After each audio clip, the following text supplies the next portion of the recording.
Olá para você que acompanha a TRT-FM ou o YouTube, @TRT-FM 104.3, mais um episódio do Lounge TRT e hoje recebo o arcebispo de Cuiabá, Dom Mário Antônio, está por aqui. Dom Mário, primeiro, muito obrigado por sua presença. Obrigado, Vinícius, pelo convite, pela oportunidade de estar aqui com você e interlocução com todos que nos acompanham. Dom Mário, primeiro, da onde o senhor veio e como que foi o chamado para o sacerdócio? Olha, eu sou nascido em Itararé, São Paulo, mas na verdade eu me considero paranaense porque me criei num distrito chamado Reianópolis, que é interior do município de Sengés, a região norte do Paraná. Eu nasci em outubro de 66 e fui criado numa comunidade pequena, com 600 habitantes, né? Faz lembrar até Nazaré, né, onde Jesus nasceu e outras coisas mais. E nessa comunidade, né, eu cresci na questão familiar, na questão da comunidade católica, na escola, nos trabalhos com papai e mamãe, né, seja em casa, seja na roça. Então cresci nesse ambiente bem rural. E lembro que a partir dos 9 anos eu ajudava como coroinha na missa. E ajudei até os 12, 13 anos, pois aos 15 anos eu fui para o seminário. E eu sentia assim, quando me perguntavam, mas você vai para o seminário? Por que você vai para o seminário?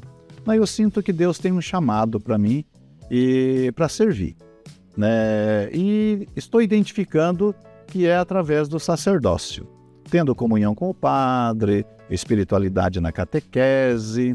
E eu lembro também que uma tia minha, ela sempre perguntava, Mário, o que você vai ser quando crescer? E eu dizia assim, olha tia, ou eu vou ser padre, ou eu vou ser vereador, ou vou ser motorista de ônibus, né? Era o que me tinha na cabeça de adolescente, né? E das questões todas. Mas aí Deus foi conduzindo, minha família também, né? Na espiritualidade, dos parentes e amigos, né? Até a vida de estudo e catequese, para que eu fosse para o seminário. Então, em 82, eu comecei em Jacarezinho, que é a sede da diocese, é o clero de onde eu venho, né? Comecei o seminário menor em 82 e segui, né, o seminário menor, depois o seminário maior, na época, filosofia e teologia, e concluí o seminário em 91. Tanto que no ano de 91, em 2 de fevereiro, eu fui ordenado diácono e no dia 21 de dezembro de 91, ordenado presbítero. Então, um pouco assim a origem da minha vida, da minha vocação, né, na oração, no trabalho, e aquilo que eu dizia. Qual era a palavra que resumia a minha motivação vocacional? É querer servir, né? E eu creio que todo mundo que tem a sua vocação, sua profissão, né, não vai ter alegria se não se colocar a serviço. Muitas pessoas não sabem o que é um arcebispo. Tem gente até que pergunta, assim como na polícia, para subir de cargo, se faz um curso para ser arcebispo, se candidata a ser arcebispo, como é que funciona isso? Olha, não existe uma escola de candidatura para bispo e arcebispo, porque não é uma carreira, né? É uma vocação. Por exemplo, o que aconteceu comigo? Eu era padre na diocese de Jacarezinho, como eu disse, ordenado em 91, e trabalhei no seminário, trabalhei na paróquia, e em 2010 eu recebi um convite da nunciatura, através da nomeação do Papa, na época, Papa Bento XVI, para ser bispo auxiliar em Manaus, né? Jamais pensava que algum dia seria convidado para trabalhar na capital do Amazonas, né? Muito menos como bispo. E eu disse sim. Entendo que quando a gente diz sim a Deus, a gente dorme melhor, se alimenta melhor e trabalha melhor, né? E entendendo que ser bispo, né, não era uma honraria, né, mas era um serviço à igreja. E eu disse sim, então em 2010 eu fui para Manaus. Auxiliei lá na arquidiocese, né, até 2016. 6 anos fiquei lá na capital do Amazonas, trabalhando nas comunidades ribeirinhas, trabalhando na grande cidade de Manaus, nos bairros, no centro e tudo mais. 2016 vem um outro convite, né? E vem um outro convite. Eu sempre digo que para mim o episcopado é uma segunda vocação, né? E que acolhi a chamado da igreja. E aí esse segundo convite foi para Boa Vista, ou seja, a Diocese de Roraima, que compreende o estado todo no extremo norte do nosso Brasil. E então vivi em Boa Vista, a sede da Diocese, e andava o estado todo nas missões, né, nas comunidades. E lá também fiquei 6 anos. Então, 2022, vem um outro convite, né, da Nunciatura com a nomeação do Papa já Francisco para a Arquidiocese de Cuiabá. Então veja bem, não fiz nenhuma escola para ser arcebispo.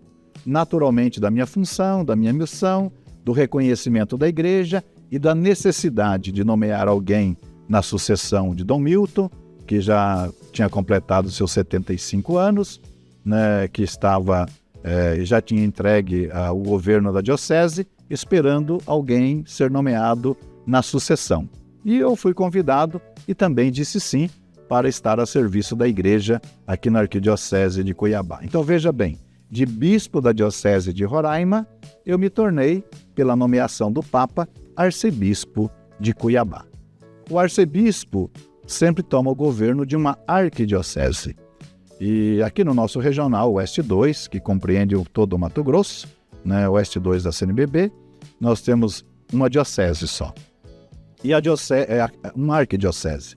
Nós chamamos uma província eclesiástica, com sede aqui em Manaus, que tem as dioceses sufragâneas. Então, as outras dioceses do nosso estado do Mato Grosso têm uma referência à arquidiocese de Cuiabá, porque arque significa primeiro.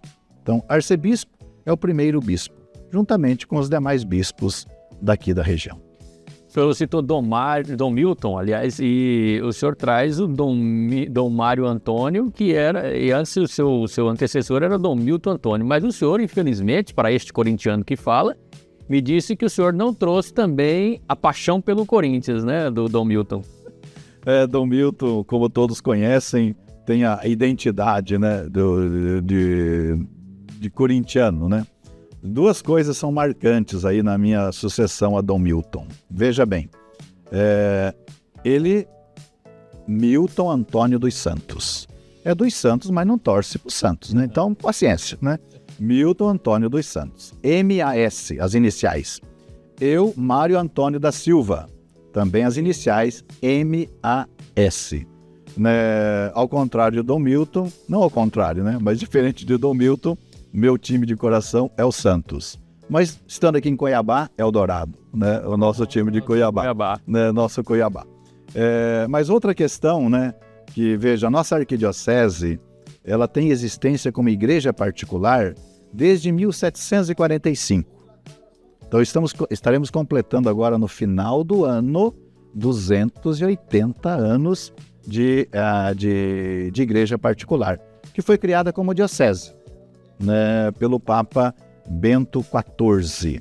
Agora, nós celebramos no dia 5 passado 115 anos de arquidiocese.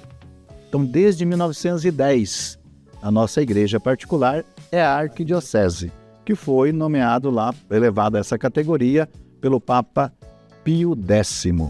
E veja bem, 1910 faz lembrar o seu time do coração, o seu Corinthians, né? A fundação do Corinthians, né? Mas são elementos que nos fazem ainda, digamos, mais missionários, né? Missionários, com o time do coração, né? na esportividade, no entretenimento, no lazer, e de saber que São Paulo, por exemplo, ele se comparava muito na dinâmica do atleta, né? Aquilo que fazemos aqui na Terra, com todo esforço, com todo esmero, deve nos impulsionar ainda mais aqui na Terra por algo que não é perecível, né? Por algo que é da vida eterna. Ótimo, o bate-papo desta edição do Lounge é com Dom Mário Antônio, arcebispo de Cuiabá. Aí, Vinícius Antônio entrevistando Dom Mário Antônio. Dom Mário, o Antônio é por causa de Santo Antônio ou porque a mamãe gostava do nome Antônio? Então, o meu Antônio é devido ao meu vovô materno. Ele se chamava Antônio e eu não o conheci, né? Eu não o conheci. Ele faleceu antes de eu nascer. E a mãe quis homenagear o seu pai, né, colocando como segundo nome Antônio. E eu gosto muito, né, de ser chamado Mário Antônio. Eu me nomeio Mário Antônio muitas vezes, até para fazer memória também disso. Não é exclusivamente por Santo Antônio, embora tenha uma devoção muito grande por Santo Antônio, e agradeço a inspiração de minha mãe e meu pai de manterem o nome Antônio na minha identificação. E parabéns para você também. Muito obrigado. Né, que tem Antônio, que Deus abençoe papai e mamãe. Por conta do santo. Por conta do santo. Por isso é mais santo do que eu. Dom Mário, a igreja, o mundo vive aí, cada tempo com seus problemas, cada tempo com as suas benfeitorias, enfim. Hoje a gente vive o nosso tempo, estamos aí para servir como igreja, como sociedade. Como que a Igreja Católica hoje se coloca diante desse tempo que vivemos e tantas evoluções? Eu vou colocar as redes sociais aqui, não só como meio de comunicação, mas como ferramenta que tem modificado vidas de pessoas, tanto para o bem quanto para o mal. Qual é a posição da igreja, como é a posição do Dom Mário enquanto arcebispo de Cuiabá, em auxiliar os fiéis, em dizer aqui para o ouvinte da TRT-FM sobre esses tempos que vivemos? Olha, quando nós olhamos para alguém, nós estamos nos comunicando. Todo o nosso gesto é gesto comunicativo. A nossa voz, a nossa fala, o nosso diálogo é plenamente comunicação, que hoje ganhou um alcance enorme com os meios de comunicação. Haja vista você que está nos ouvindo, está nos acompanhando, no som, na imagem, diante desse nosso diálogo. Então isso é um benefício enorme, não só como ferramenta de comunicação, digamos como arte, mas também como evangelização. Para nós da igreja, os meios de comunicação são importantíssimos, porque são canais, instrumentos de evangelização, de chegar mais rápido e de atingir mais pessoas com esse benefício. Então a igreja não é contra nenhum meio de comunicação, pelo contrário, é a favor da tecnologia, sobretudo que nos ajuda muito na questão das redes sociais, porém que deve ser usado com critério.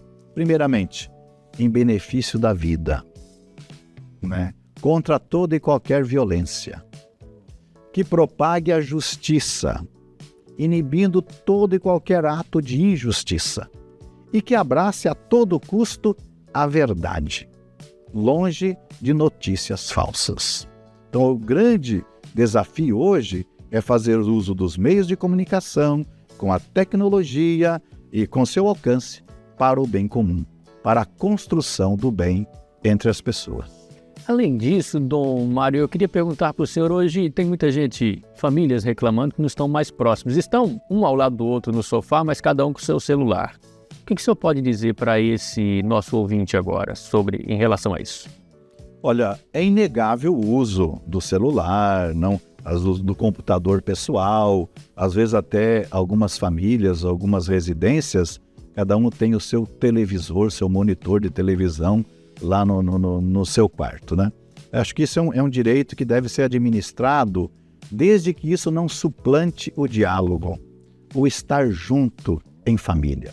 O Papa Francisco tem para cada mês uma intenção. E neste mês de abril, a intenção que o Papa Francisco coloca é o uso da tecnologia.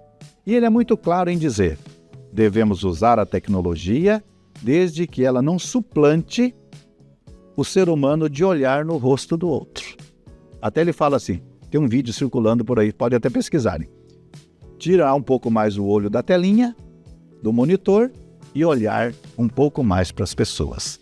E isso até para ajudar a resolver algumas crises de relação, de perdão, de união, de entrosamento e diálogo. Nós não vamos deixar de usar o celular, o computador, a tecnologia. Não é que dependemos disso, mas é um instrumento que está integrado no nosso dia a dia, no nosso trabalho e na nossa missão. Mas isso não deve substituir o diálogo, a interação humana, ainda essa humanidade nossa. Dom Mário Antônio é o nosso entrevistado de hoje aqui no Lounge TRT. Dom Mário, eu gostaria de perguntar o seguinte, o senhor falou bastante de serviços ao longo aqui do nosso diálogo hoje, de servir. E a Igreja Católica, ela serviu por muito tempo o mundo com Irmãs da Caridade, com hospitais, com escolas. Continua esse serviço, Dom Mário? Como é que funciona hoje em dia? Olha, o serviço continua, porém de maneira diferente e com outras instituições e outros parceiros nesta questão. Você falava das congregações, da vida consagrada. Se nós formos olhar o Brasil, né? A nossa região amazônica, a Amazônia Legal, da qual fazemos parte, o que as congregações ou a religião trouxe para a vida das pessoas? Trouxe religião, espiritualidade, trouxe saúde, né? As irmãs trabalhando em muitos hospitais, Santa Casas, como aconteceu aqui em Cuiabá. Trouxe educação, a questão das escolas, que hoje as congregações têm aí entre nós, tanto aqui na capital quanto em outras localidades do estado e do Brasil. Trouxe a justiça, promoção dos direitos humanos e a comunicação. Né? Muitos locais se iniciou a comunicação, às vezes o rádio, um jornal impresso, alguma coisa, né, nesse sentido, através da igreja, né, da iniciativa da igreja. E que hoje tem tantas outras parcerias, né, tem tantas outras instituições que hoje também se esmeram, né, com qualidade, né, com profissionalismo na questão da comunicação e nas outras áreas que eu já citei. O senhor falou de parcerias, o senhor esteve aqui recentemente recebendo até uma honraria do Tribunal Regional do Trabalho. Como que a igreja pode auxiliar, sendo orientativa ou mesmo ali na prática com os seus fiéis, com aqueles que a seguem, para promoção da justiça social e eu diria até aqui, o senhor em diálogo com empresários católicos, em promoção à justiça social no ambiente de trabalho? Qual é a função da igreja nesse papel? A igreja tem, digamos assim, um primor pela questão do trabalho, né, o trabalho humano. Mas primeiro agradeço aí naquilo que você citou, a comenda que recebi, não, aqui do Tribunal Regional do Trabalho, né, que me causou muita alegria e eu acolhi, aceitei receber, né, por estar a serviço, né, da nossa Arquidiocese de Cuiabá, que é uma vocação, mas é também um trabalho, né, no reino de Deus, para o bem da nossa igreja e bem de toda a sociedade. No tocante, não, a igreja, a questão do trabalho, né? A igreja sempre tocou nesse assunto, naquilo que chamamos doutrina social da igreja, né? Os nossos papas sempre escreveram a respeito do trabalho humano e tem algo marcante que vem já do Papa Leão XIII, né, o ensino social da igreja, onde encontramos os critérios, as orientações da igreja para o mundo do trabalho. São João Paulo II, ele escreveu a encíclica chamada Labora et Exerce, sobre o trabalho humano, onde ele diz que é próprio do ser humano o trabalho. O nosso trabalho não é por instinto. Os animais fazem sua casa, seus ninhos, né, seus habitats, por instinto. Mas é próprio do ser humano o trabalho. Não é algo instintivo. É algo da razão, é algo da emoção, é algo do corpo e da alma, né? É algo por inteiro. Então é próprio do ser humano o trabalho, independente de remuneração, né? O trabalho não é apenas emprego, né? Existe emprego, né? Remunerado, digno, né? Para o sustento e tudo mais, né? Por isso a igreja também defende a necessidade de tratativas dentro da justiça. Uma justiça que é equidade, de olhar também a necessidade das pessoas na questão de um contrato salarial, né, de um contrato trabalhista, né, com direitos e deveres de ambas as partes, né, de ambas as partes. Mas quero ir mais além, né, que para a igreja o trabalho é também aquilo que não recebe às vezes um salário. O voluntariado, né, muitas pessoas que se colocam nessa dimensão e que é também o trabalho e que tem a dignidade do ser humano.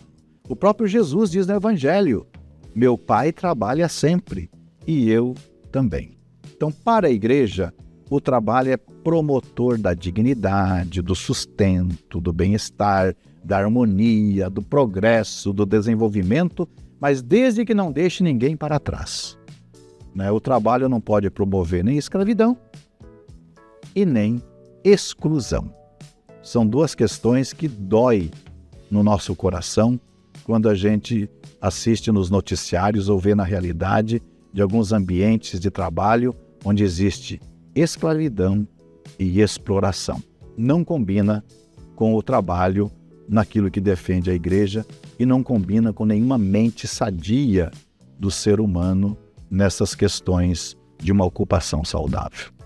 Nós falamos da história da nossa arquidiocese. Cuiabá acabou de completar 306 anos. A Igreja Católica está aqui há mais tempo que isso, né? Desde Vila. Cuiabá tem 306 anos de emancipação, né? De fundação.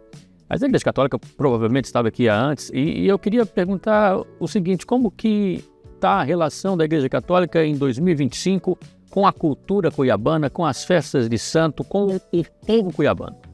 Olha, no Brasil, e Cuiabá não é diferente, a história da igreja se confunde com a história da nossa nação.